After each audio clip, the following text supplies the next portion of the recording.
এই 5টা তেলাপিয়া মাছ আনছি, বারবিকিউ করে দিও তো। তেলাপিয়া মাছ, আস্তে আস্তে তেলাপিয়া মাছ হ্যাঁ। বারবিকিউ করে দেওয়া লাগবো। আরে কষ্ট, ঝামেলা তো।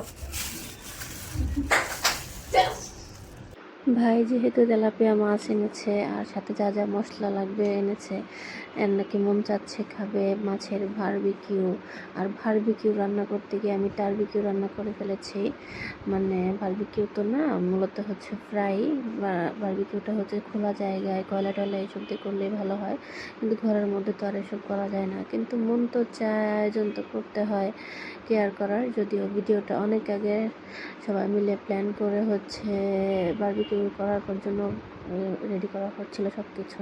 আর এগুলো হচ্ছে একদম তাজা তেলাপিয়া মাছ। বারবিকিউ মাছ হচ্ছে মেনলি মানে বারবিকিউ তেলাপিয়া মাছ আর হচ্ছে আপনাদের হচ্ছে কোরাল মাছ, যেটা সেটা দিয়ে করলে বেস্ট হয়, মানে টেস্ট অনেক ভালো হয়।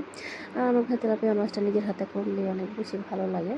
আর এখানে ঘরোয়াভাবেই আমি হচ্ছে নিজের মন মতো মানে যা যা লাগে নিয়ে নিয়েছি। টমেটো, পেঁয়াজ, ধনিয়া পাতা, কাঁচামরিচ আর হচ্ছে টক দই, এগুলো একসাথে আমি ব্লেন্ড করে নিয়েছি খুব সুন্দর করে একটা পেস্ট তৈরি করব।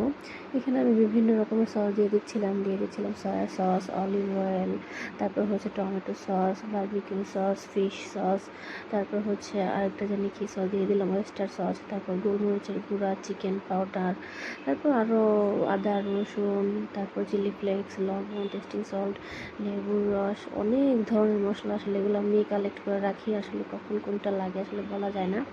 আর বারবিকিউর মেন মশলাটাই হচ্ছে এটা। এটা যত বেশি মজা হবে ততই বেশি ভালো লাগবে মানে বারবিকিউটা। এখানে আমি একটু টমেটো সস দিয়ে দিচ্ছিলাম যাতে খুব ভালোভাবে মিষ্টিটাও যায় ভিতরে। আর এটা আমি বাসায় প্রায় করে থাকি। এটা আমার কাছেও বেশি ভালো লাগে। আমার কাছে যতটুকু না ভালো লাগে তার থেকে বেশি ভালো লাগে আমার হাজব্যান্ড, ওর ভাই, ওদের সবার অনেক বেশি ভালো লাগে। তার জন্য আমি এটা প্রায় করে থাকি। ইদানিং আসলে মেয়ে নিয়ে পারি না, তাই করা হয় না।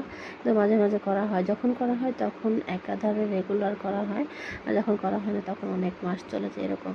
তো আমি মাছগুলোকে বাটার দিয়ে চুলার উপরেই ফ্রাই করে নিচ্ছি, বারবিকিউ তো আর না। আর আমার কাছে মনে হয় এটাই মানে বেস্ট সলিউশন।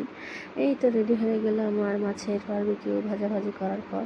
আর এটার টেস্ট কিন্তু খুবই ভালো, আপনারা সবাই কিন্তু এটা ট্রাই করতে পারেন। তো কেমন হলো জানাবেন।